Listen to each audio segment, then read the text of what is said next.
I'm 75 now, and I can't remember anybody except the Queen being there. For me or my sister, because we're not part of the royal family. We're commoners, straight out commoners. Andrew Parker Bowles stayed silent for decades, but now an alleged private confession is turning heads. He didn't walk away because of Prince Charles. According to him, the real reason is far more shocking and personal. You won't believe what Queen Camilla may have said. Stick around, and don't forget to subscribe. For decades, Andrew Parker Bowles remained quiet. While Camilla's path led her to royal titles and public scrutiny, Andrew chose privacy. But in a rare moment, his voice was heard, allegedly in a leaked private conversation. And what he revealed wasn't bitterness. It was clear.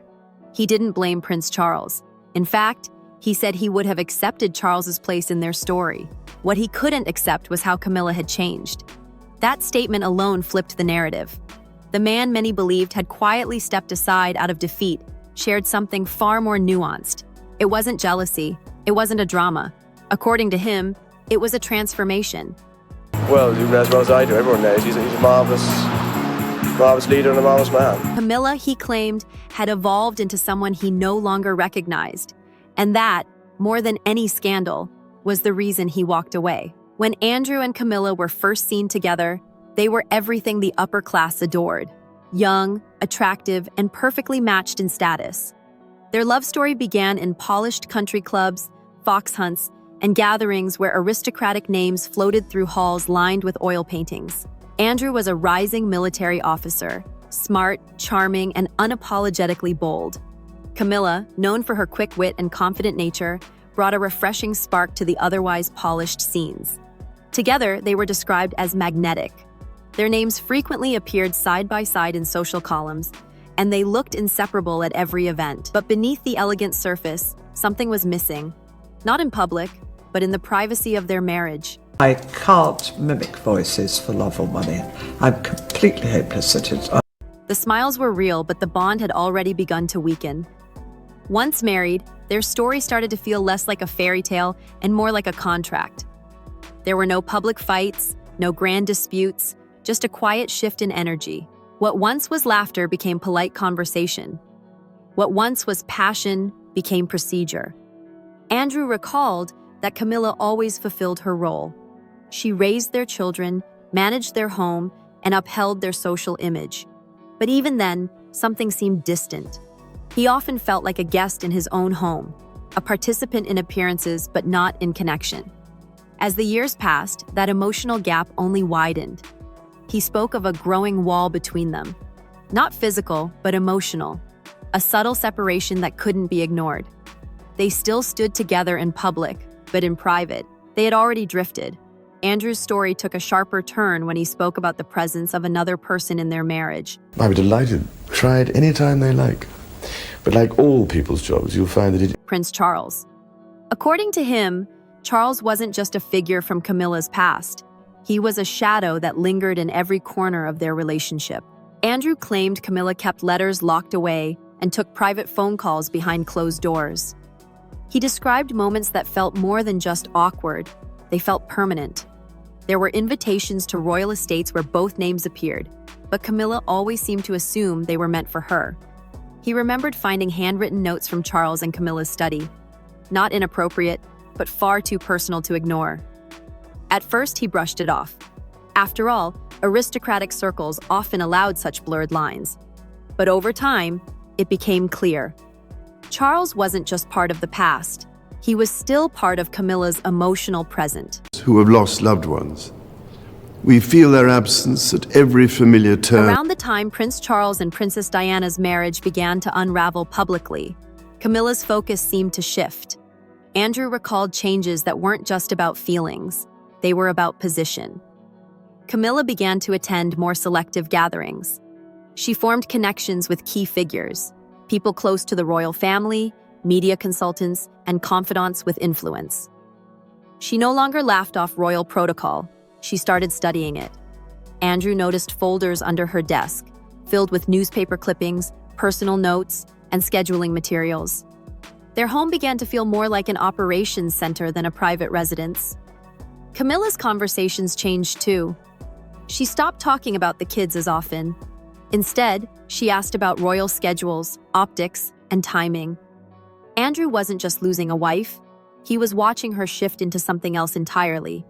She wasn't planning their future anymore. Will get fed up, and all these young feel nothing is ever happening, so of course they're going to get frustrated. She was planning a future next to someone else. Andrew held on longer than most would. But one moment changed everything. It happened after Camilla returned from one of her private trips. They had an argument, rare but honest. And in that moment, she said something that Andrew never forgot. This marriage was always going to be temporary. You were the bridge, not the destination. He didn't yell. He didn't respond in anger. But those words stayed with him. According to Andrew, it wasn't just a comment. It was a confirmation. A realization that he had never truly been part of her long-term vision. He had given everything. His loyalty, his silence, his name, and in one sentence, she reduced it to a placeholder. That, he said, was the moment he emotionally walked away. The marriage didn't explode, it faded. But that moment was the final turn. Andrew didn't seek the spotlight. When the divorce happened in 1995, there were no interviews, no angry letters, no public blame. The palace encouraged discretion, and he agreed. For the sake of his children and to protect the monarchy's image, he quietly moved to another wing of the estate. Months later, he filed for divorce.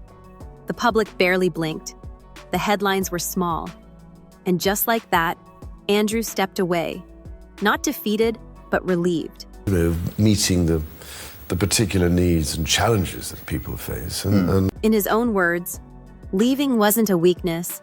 It was the strongest thing I'd ever done. He wasn't walking away from just a marriage.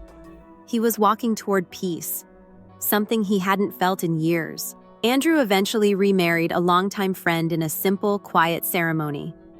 No press, no photographers, just a man looking to rebuild something sincere. He returned to what he loved, his children, his horses, and his military roots. He stayed active in the cavalry and close to his grandchildren. His new life, he said, wasn't flashy, but it was authentic. For the first time in years, he felt present, not overlooked, not just a part of someone else's plan. Friends said he rediscovered himself, not as Camilla's former husband, but as a man who chose his own peace over public drama. Queen Consort, there was going to be people or bodies left in the street because of that. He didn't dwell on what was lost. He focused on what he found again, himself. As Camilla slowly stepped into the spotlight, first as Charles's companion, then his wife, and finally as Queen Consort, Andrew watched from afar.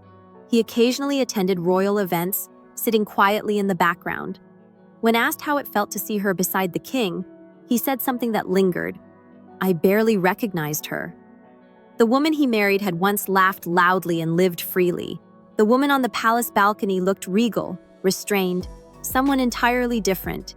He didn't speak with resentment, but some say there's a quiet sadness in his tone. Not for losing her, but for losing the version of her he once knew. Andrew Parker Bowles never tried to rewrite history.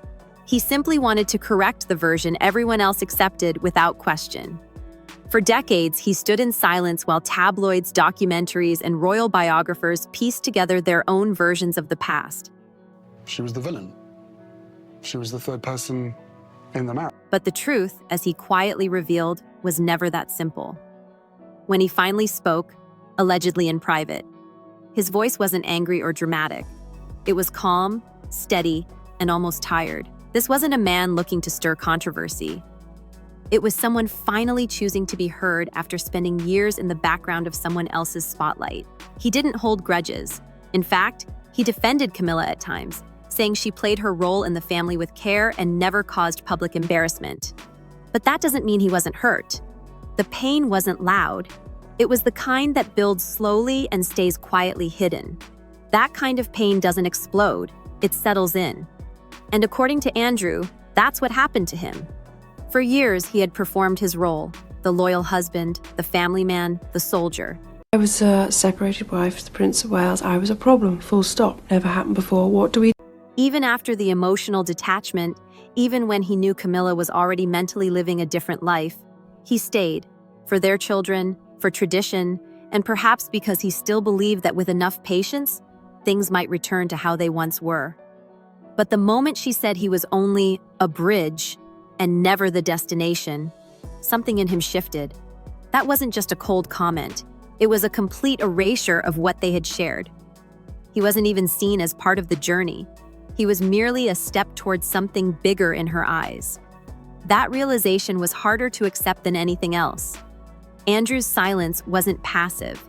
It was a choice to protect his children from public drama, to shield the monarchy from deeper scrutiny, and perhaps to preserve some dignity in a situation that often offered none. On things like this, I'd say, look up and you'll see, I do. In the years following their divorce, he disappeared from public discourse. No magazine spreads, no exclusive interviews, no best-selling memoirs. People noticed his absence, but they didn't understand its purpose. Now, with his story quietly entering public conversation, it all makes sense. His silence wasn't a weakness. It was strength. The kind that holds even when the heart is bruised.